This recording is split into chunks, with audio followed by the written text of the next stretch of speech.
Malam itu, kabut turun lebih cepat dari biasanya. Pohon-pohon trembesi yang menaungi kompleks makam Desa Simpang Duri bergoyang pelan, seolah membisikkan rahasia yang tak pernah selesai diucapkan. Pak Wiryo, lelaki tua berusia 58 tahun, berjalan pelan membawa lentera minyak yang hampir kehabisan sumbu. Sejak usia 25, ia telah menjadi penjaga makam desa. Hidup sendirian di sebuah rumah kayu kecil dekat gerbang makam. Ia dikenal pendiam, tertutup, dan sangat disiplin.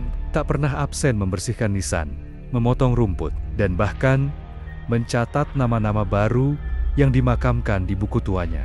Setiap malam, ia berkeliling sekitar pukul 9, sekadar memastikan tak ada binatang liar masuk ke makam. Atau lebih tepatnya, tak ada sesuatu yang keluar dari dalamnya. Tapi malam itu berbeda. Saat melewati sebuah makam tua di sudut barat, langkahnya terhenti. Cahaya lentera bergetar karena tangannya tiba-tiba gemetar. Ia menatap ke arah batu nisan yang sudah ditumbuhi lumut tebal. Di dalam liang kubur yang terbuka sedikit, ada sepasang mata yang menatapnya dari balik bayangan. Ia terpaku, napasnya tercekat. Mata itu terlalu familiar. Lalu perlahan, sosok itu muncul hanya separuh badan, seolah berdiri di lubang yang dalam. Wajahnya pucat, tanpa ekspresi, rambut putih, janggut tipis, garis wajah identik dengan dirinya sendiri. Pak Wiryo mundur perlahan. Ia tidak berteriak, tak lari.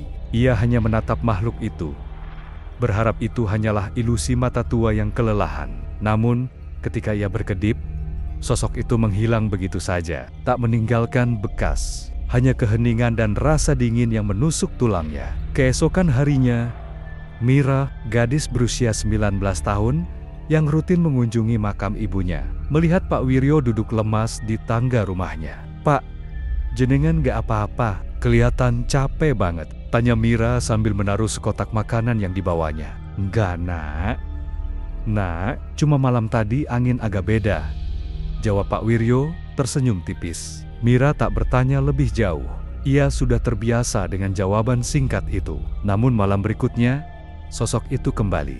Kali ini, tak hanya menatap. Ia mengangkat tangan, mengikuti gerakan Pak Wiryo yang sedang menyeka keringat. Gerakannya persis seperti cermin yang retak tidak sempurna, tapi mengerikan.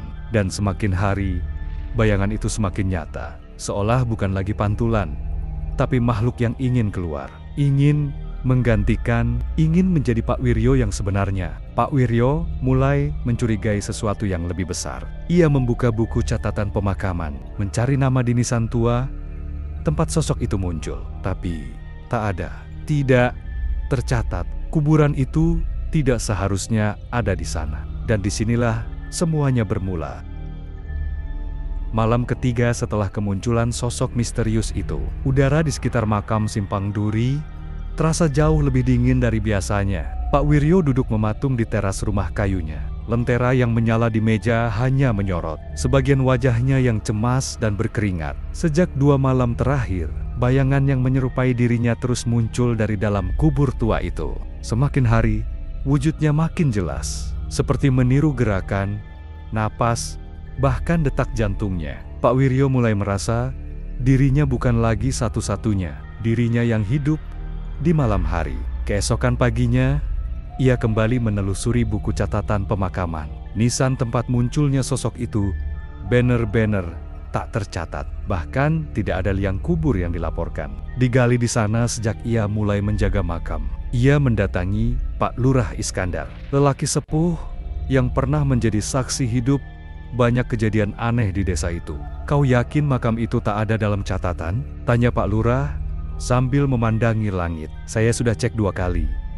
Lurah, itu makam kosong." Tapi isinya bukan kosong. Pak Lurah hanya diam, lalu berkata pelan, "Kalau begitu, bisa jadi kau sedang dihampiri cermin jiwa." Pak Wiryo mengernyit. Cermin jiwa? Legenda lama di desa kita. Jika seseorang menjaga terlalu lama antara dunia hidup dan mati, kadang bayangannya sendiri keluar untuk menyeberang, dan yang menyeberang belum tentu yang sebenarnya. Malam itu, Pak Wiryo mencoba memberanikan diri. Ia membawa cermin kecil dan meletakkannya di depan makam yang sama. Lentera ia letakkan di samping nisan. Kabut mulai menebal, hening, dingin, dan tepat pukul 10 malam, sosok itu muncul lagi. Kali ini lebih dekat. Setengah tubuhnya sudah keluar dari liang kubur.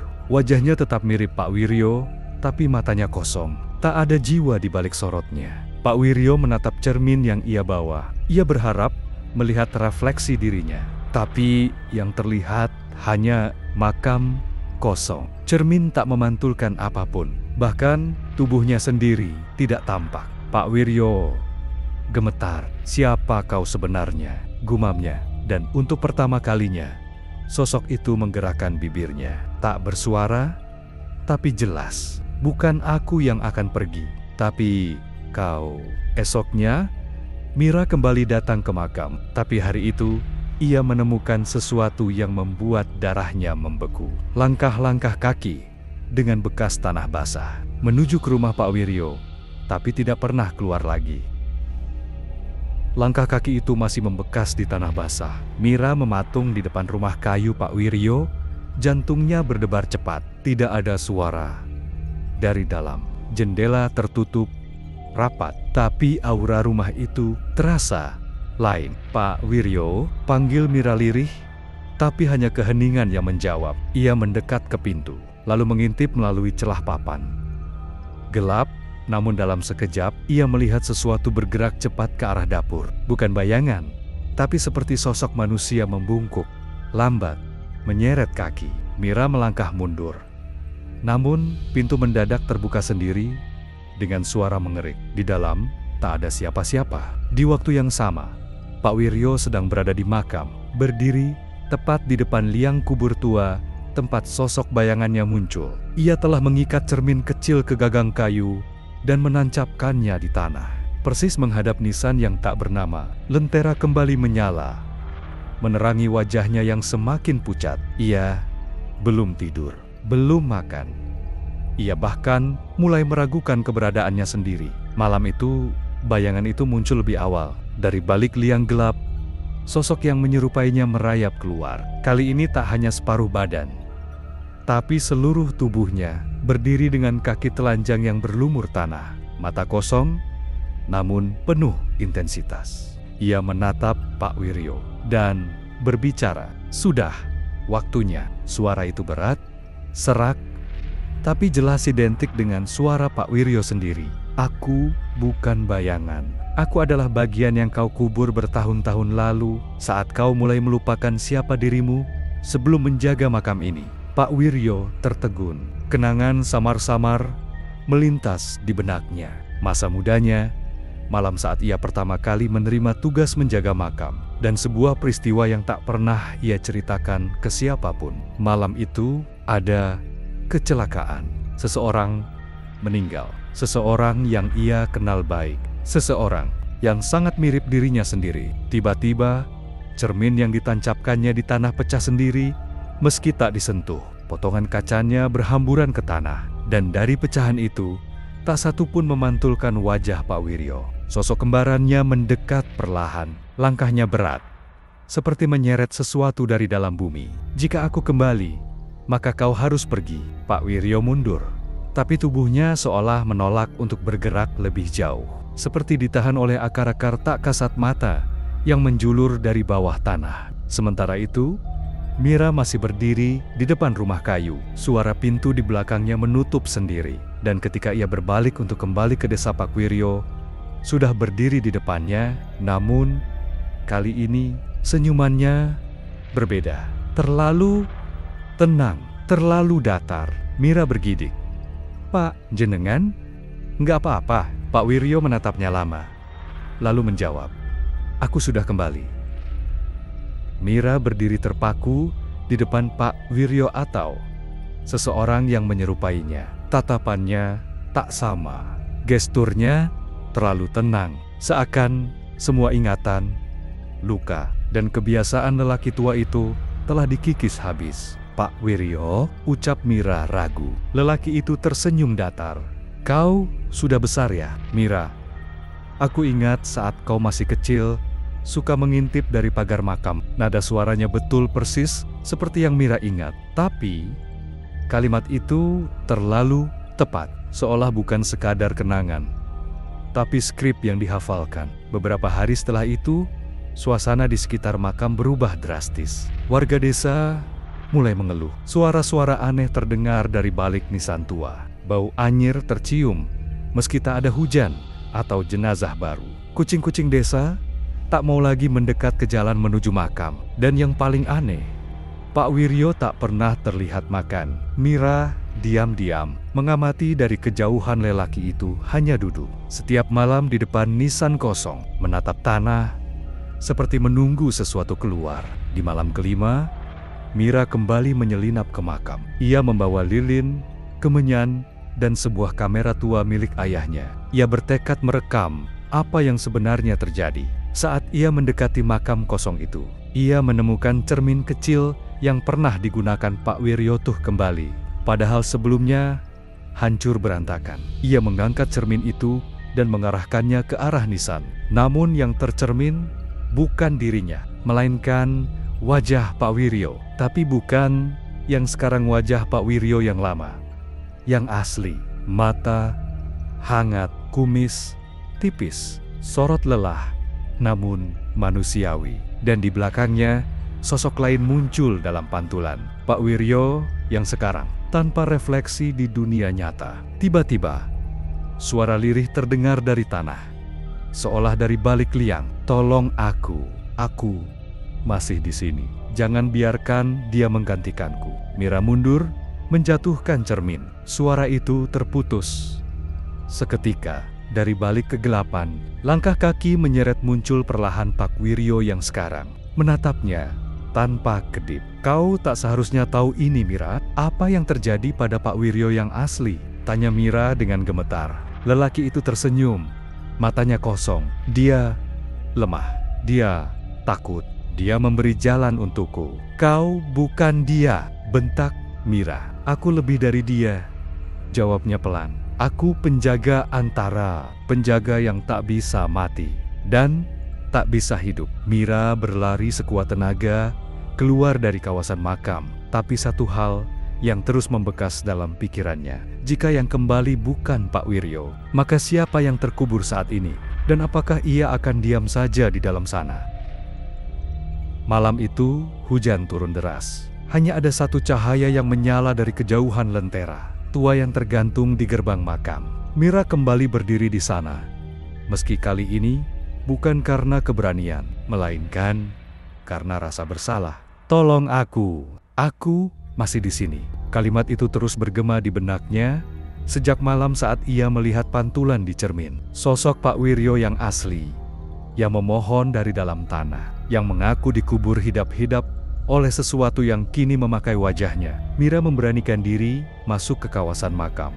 Dalam genggamannya ada sebuah linggis, lampu senter, dan foto tua dari Pak Wiryo yang asli. Foto itu ia temukan di laci rumah kayu yang terbengkalai. Di belakangnya tertulis Wiryo ke 1978, penjaga keempat. Namun yang aneh, di papan nama penjaga makam tertulis Pak Wiryo, penjaga makam. Sejak ke 1971, ada perbedaan 7 tahun yang tak bisa dijelaskan. Apakah benar penjaga yang pertama itu sudah digantikan? Sesampainya di makam kosong, tempat suara-suara itu berasal, Mira menggali. Awalnya dengan tangan kosong, lalu dengan linggis menyingkirkan batu dan akar-akar tua. Bau busuk menyergap, tanah makin dalam, dan tiba-tiba sebuah tangan mencuat dari balik tanah. Mira menjerit, hampir menjatuhkan senter, tapi tangan itu bukan menyerang melainkan meraih, memohon. Gemetar kurus dan tak lagi berdaya. "Tolong aku, dia ambil hidupku." Suara itu serak namun jelas. Wajahnya mulai tampak keriput lemah, penuh luka, namun matanya hidup. Bukan seperti Pak Wiryo yang berjalan kini di desa. Lalu dari balik pohon besar, Pak Wiryo yang sekarang muncul. Tatapannya gelap, tak ada raut takut, hanya ancaman yang tenang. "Kau tak seharusnya melakukannya, Mira. Siapa kau sebenarnya?" Mira menantang. "Aku adalah penjaga makam ini, penjaga yang tak mengenal mati." Aku diciptakan untuk menggantikan mereka yang lemah. Aku adalah bagian dari tanah ini, dari roh-roh yang tak dikuburkan dengan damai, dari dosa yang disembunyikan. Tanah mulai bergetar kuburan di sekitarnya, seperti berdesah suara pelan namun menjerit. Kabut menebal dan angin berhembus dingin, seperti dari balik alam. Pak Wiryo yang asli merangkak keluar tubuhnya, gemetar. Tapi ia menatap Mira dengan penuh harap. Segel itu, pecahkan cermin, pecahkan pantulan. Itu satu-satunya cara agar dia tak bisa kembali. Mira melihat ke arah saku jaketnya. Cermin kecil itu yang dulu ia temukan dalam kondisi utuh. Meski pernah pecah masih ada. Dan saat ia mengangkatnya, keduanya Pak Wiryo asli dan tiruan muncul dalam pantulan. Tapi hanya satu yang bereaksi, yang asli menutup mata. Yang palsu berteriak kesakitan. Mira mengangkat batu besar dan menghantamkan ke cermin itu dengan sekuat tenaga. CRAACK. Pantulan hancur, jeritan menggema di seluruh penjuru makam. Pak Wiryo tiruan mencair perlahan seperti tanah liat terbakar. Ia mencoba merangkak namun tubuhnya hancur dalam kabut. Dan di akhir malam itu hanya ada Mira dan Pak Wiryo asli yang terbaring lemah. Namun masih hidup ia menatap langit yang mulai cerah dan berkata lirih, "Kau menyelamatkan jiwaku." 2 hari berlalu sejak Mira berhasil menghancurkan cermin dan menyelamatkan Pak Wiryo asli dari kuburan. Namun ketenangan itu hanya sementara. Pak Wiryo kini dirawat di rumah tua miliknya. Tubuhnya kurus kering, seperti seseorang yang telah terkubur bertahun-tahun. Meski hanya beberapa bulan dikira menghilang, suaranya masih lemah. Tapi ia sempat berbisik pada Mira, "Kau pikir semuanya sudah selesai, padahal itu baru satu dari mereka." Mira tak bisa mengabaikan kata-kata itu. Ia mulai menelusuri arsip lama peninggalan penjaga makam sebelumnya. Di gudang tua dekat rumah Pak Wiryo, Mira menemukan buku catatan kulit lusuh yang bertuliskan penjaga makam sejak tahun 1900. Namun halaman-halaman di dalamnya penuh dengan kejanggalan. Ada daftar nama para penjaga makam. Penjaga pertama, Saliman 1900 sampai 1919. Penjaga kedua, Jaja 1919 sampai 1941. Penjaga ketiga, Suroyo 1941 a 1965. Penjaga keempat, kosong. Penjaga kelima, Wiryo, kurang 1971, kosong. Tidak ada nama penjaga keempat. Tidak ada catatan apapun tentang siapa yang mengisi periode 1965 sampai 1971. Lebih dari itu, bagian kertas yang memuat tahun itu terlihat seolah terbakar dari dalam buku. Di malam hari, Mira kembali ke makam. Ia memeriksa setiap batu nisan, mencocokkannya dengan nama-nama di buku catatan. Namun tak satu pun mencantumkan nama. Antara tahun 1965 dan ke 1971, hingga ia tiba di satu sudut terpencil dari pekuburan tua itu.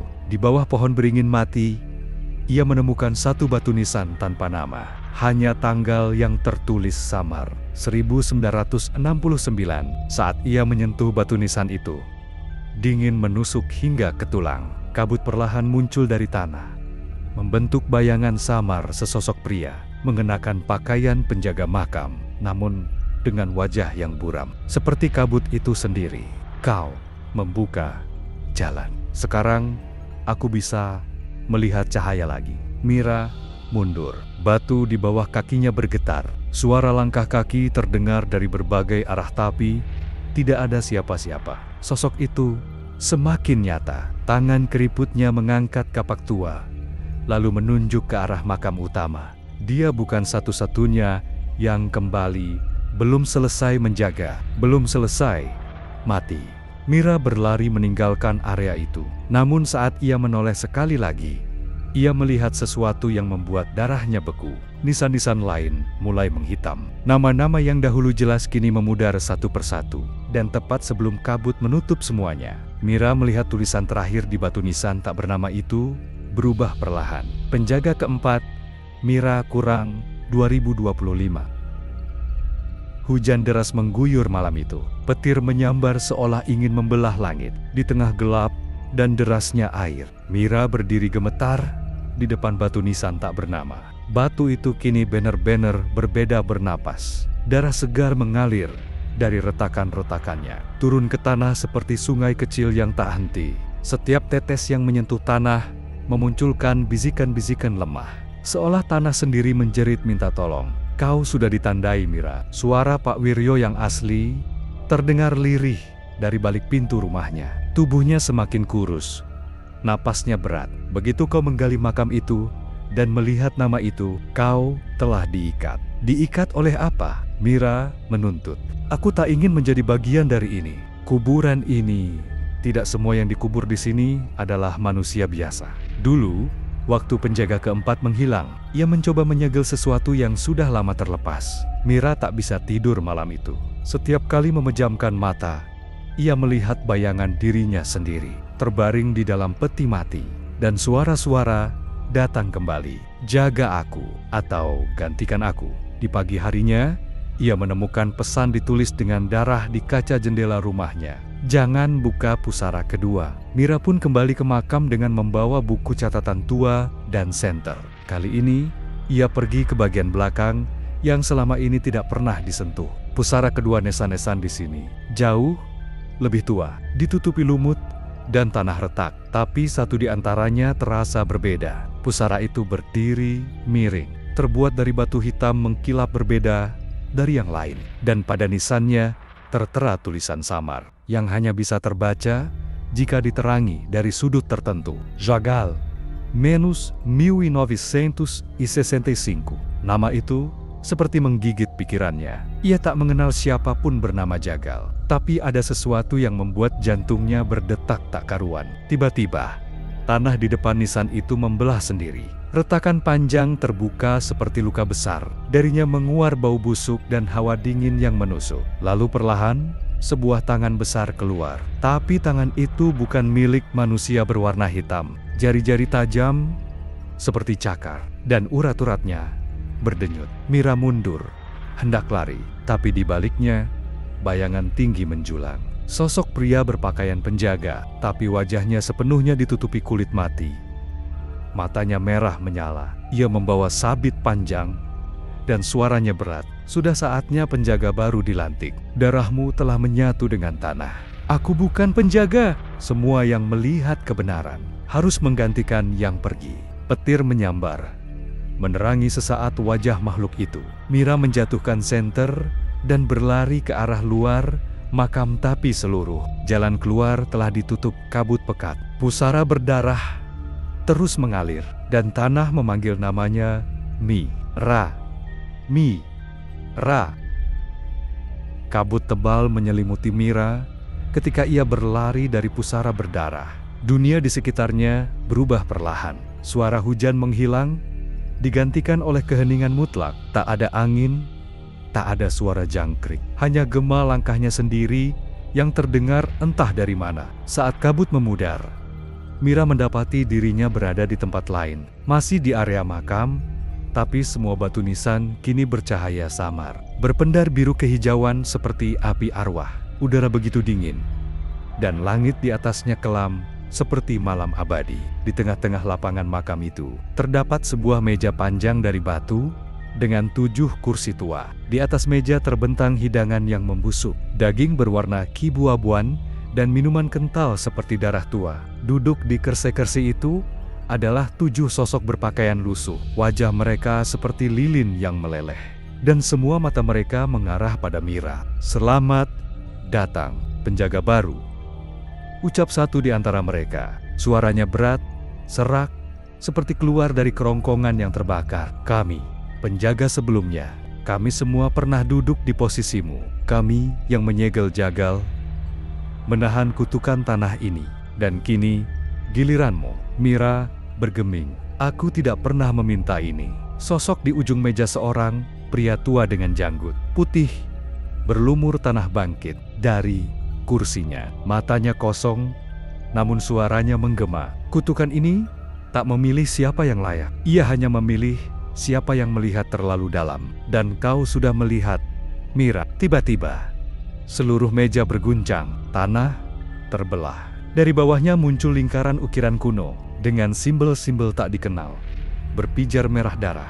Semua sosok bangkit berdiri, membentuk lingkaran, lalu serempak menunduk padanya. Perjamuan ini adalah pengakuan. Setelah ini, tak ada jalan kembali. Mira dipaksa duduk di kursi tengah. Di hadapannya muncul cermin batu kecil, dan dalam bayangannya, ia melihat dirinya berubah.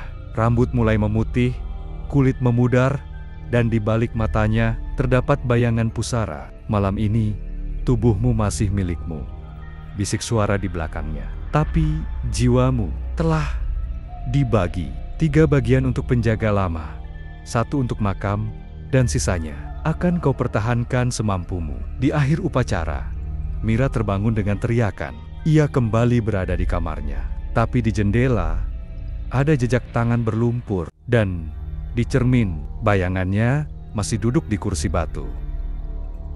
Langit malam itu kelam, tak bertabur bintang. Bulan tampak seperti mata luka yang mengintip dari balik awan tebal. Mira berdiri di depan pos jaga makam tua, menggenggam lentera minyak dengan tangan bergetar. Ini adalah malam pertamanya menjaga sendiri, tanpa Pak Ratmo, tanpa siapapun. Pintu pos kayu itu berderit saat ia buka. Di dalamnya hanya ada bangku kayu panjang, termos teh dingin, dan buku log tebal berisi tulisan tangan penjaga sebelumnya. Semuanya terasa asing, seolah setiap benda di dalamnya menyimpan sisa-sisa napas arwah lama. Pukul 11 malam, angin mendadak berhenti. Di luar, suara jangkrik lenyap. Mira meraih buku log dan mulai membaca entry-entry lama. Sebuah catatan dari tahun 1983 menarik perhatiannya. Jika kau mendengar suara cangkul menggali tanah, jangan keluar. Itu bukan manusia. Itu makam yang mencari penghuni baru.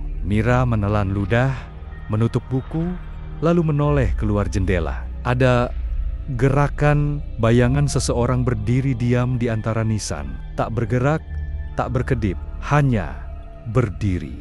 Dia menyipitkan mata. Bayangan itu menyerupai dirinya sendiri. Ketukan pelan terdengar dari pintu belakang pos.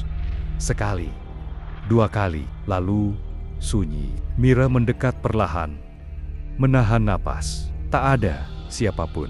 Tapi begitu ia menoleh ke arah meja, buku log telah berubah halaman sendiri. Kini terbuka pada entry yang ditulis dengan tulisan tangannya sendiri. Malam ini aku melihat diriku di luar, tapi aku yang di dalam ini mulai merasa seperti pengganti. Seolah tubuh ini tak sepenuhnya milikku lagi. Tiba-tiba, suara cangkul terdengar dari arah selatan makam.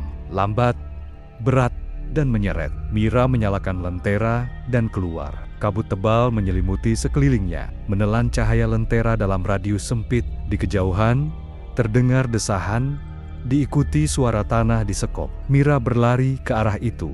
Saat ia tiba, sebuah kubur sedang terbuka perlahan sendiri. Tak ada siapapun yang menggali. Namun tanah itu terangkat seperti didorong dari bawah.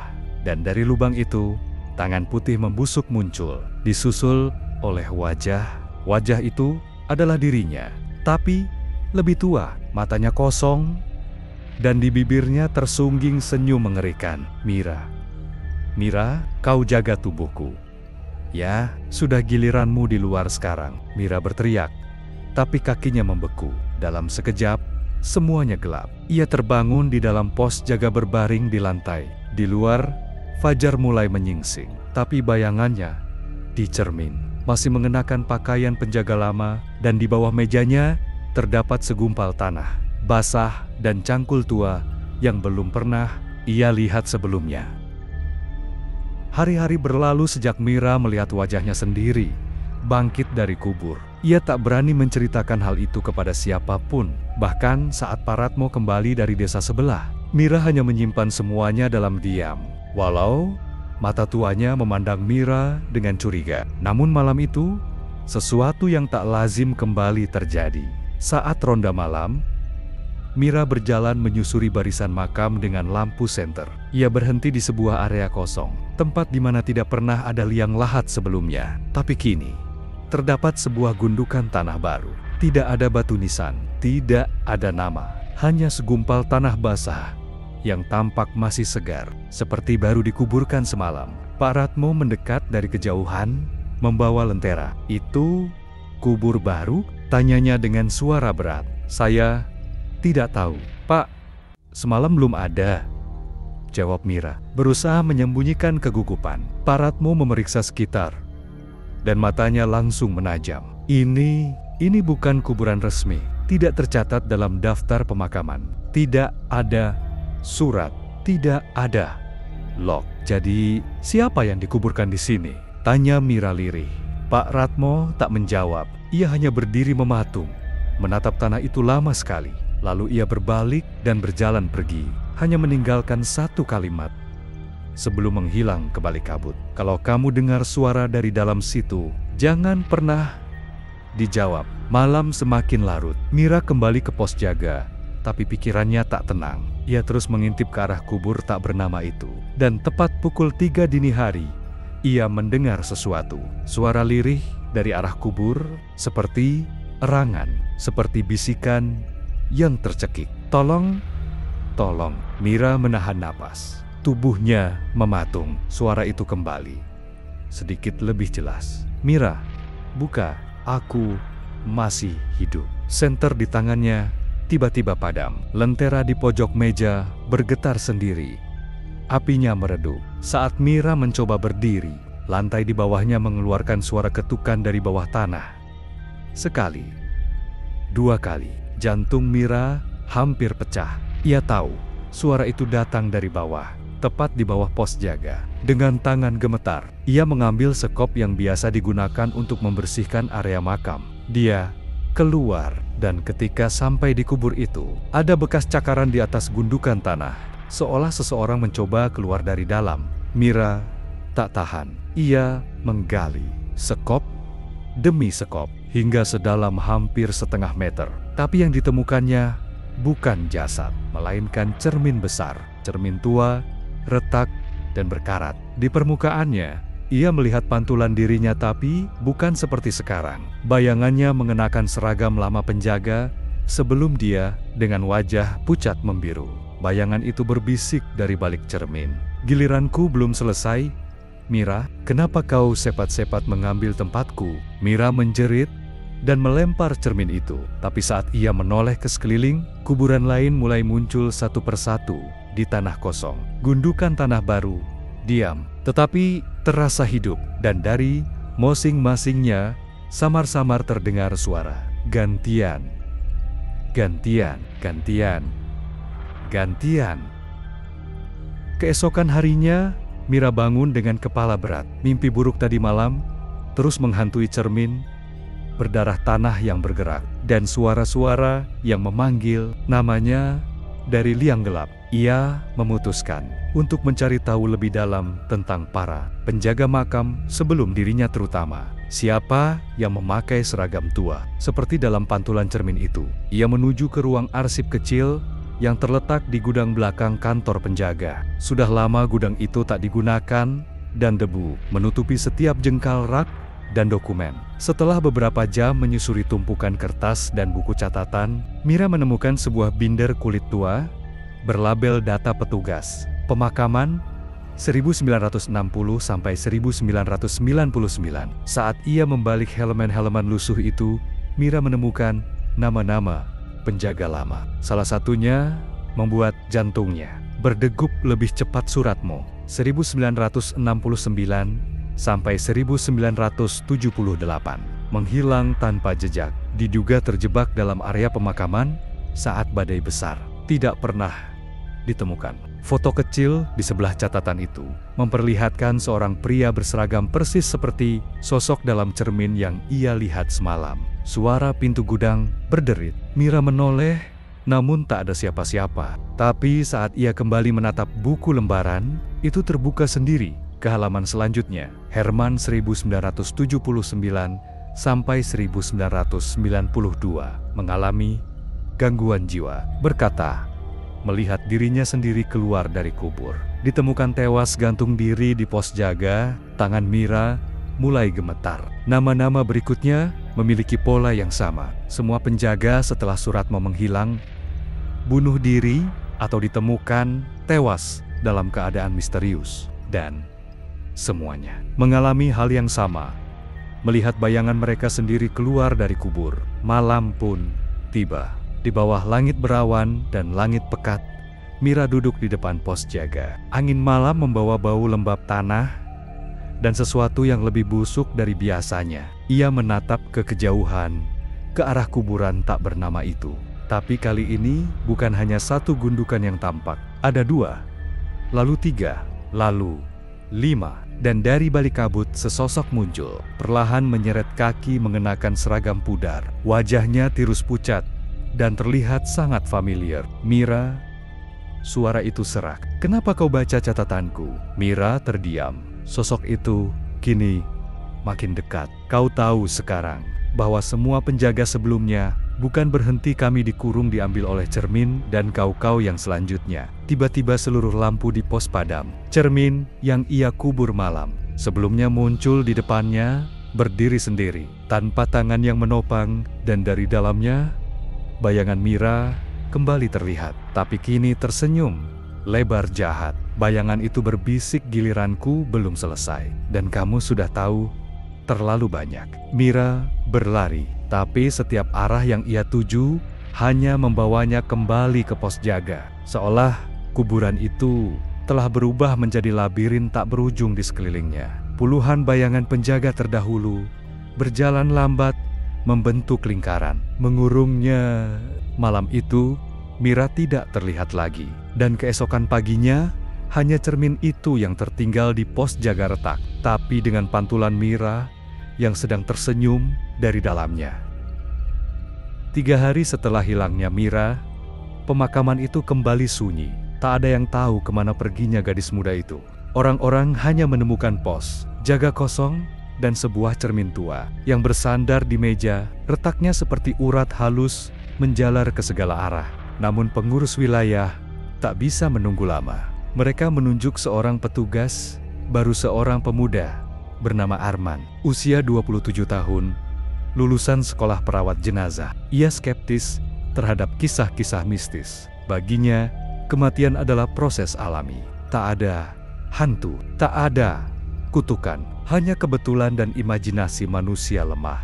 Malam pertama Arman bertugas, ia membersihkan pos, menyapu lantai, lalu membuang cermin tua ke belakang gudang. Ia tak percaya benda itu penting. Tapi sebelum ia tidur, ia menemukan sebuah catatan kecil yang tertinggal di laci meja. Kalau kau dengar namamu dipanggil dari dalam tanah, jangan pernah menjawab. Arman hanya tersenyum miring. Ia yakin itu tulisan Mira yang terlalu larut dalam cerita horor. Ia mengabaikan peringatan itu. Pukul 02.36 dini hari.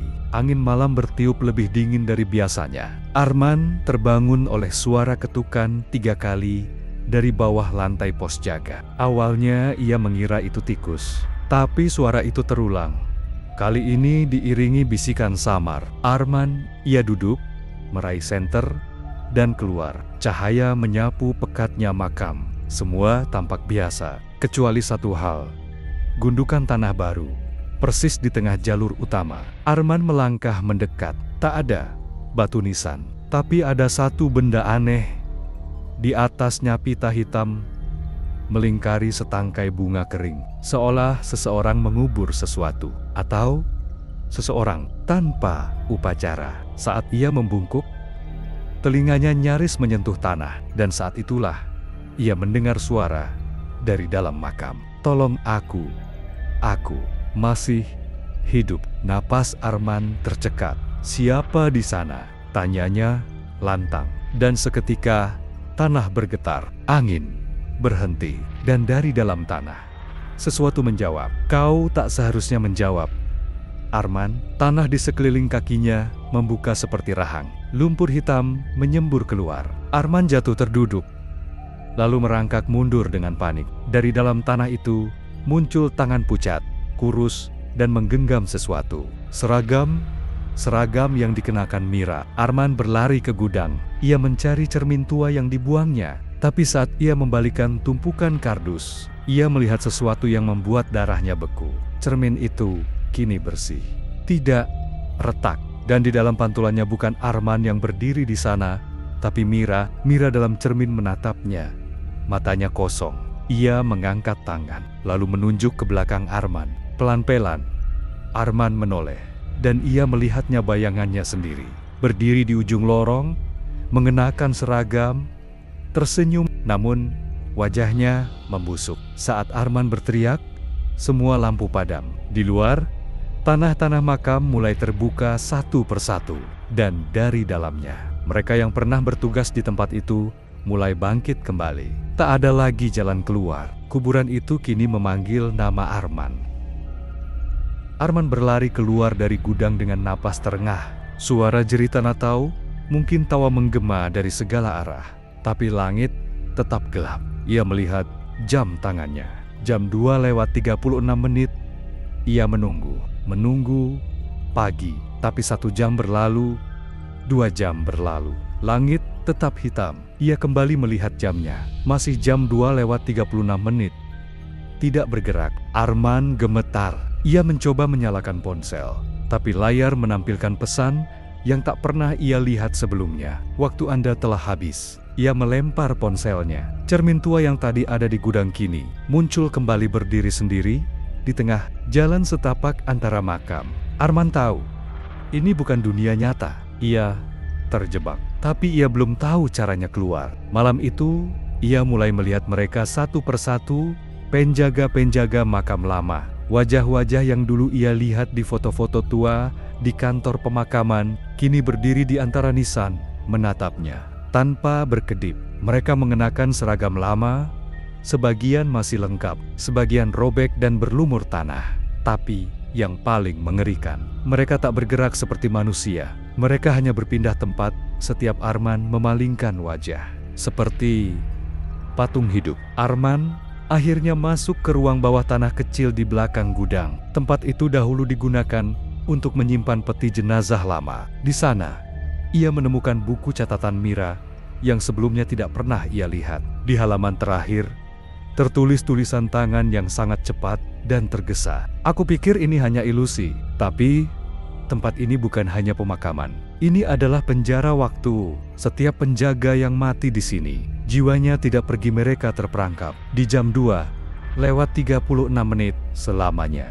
Satu-satunya cara keluar adalah menyelesaikan tugas terakhir. Tapi tak ada yang tahu apa tugas itu. Jika kau membaca ini, mungkin kau yang berikutnya. Tiba-tiba lampu bawah tanah mati. Dalam gelap, terdengar suara pelan. Kau satu-satunya yang belum menyerah, Arman. Suara itu datang dari belakang. Arman menoleh perlahan dan melihat Mira duduk di sudut ruangan. Tubuhnya penuh tanah, bajunya compang-camping, namun matanya menyala biru pucat. Aku mencoba kabur, tapi waktu selalu menarikku kembali. Bisik, kita hanya pion. Waktu di sini bukan alat, tapi penjara. Kalau kau ingin lepas, satu-satunya jalan adalah hadapi dia yang menciptakan waktu ini. Dia siapa? Tanya Arman. Mira hanya menatap ke atas, dan saat Arman mengikutinya, ia sadar langit-langit ruangan itu bukan tembok, tapi cermin besar. Di sana tergantung di langit-langit. Seperti melayang refleksi, Arman tersenyum lebar dengan mata hitam dan rahang terbelah.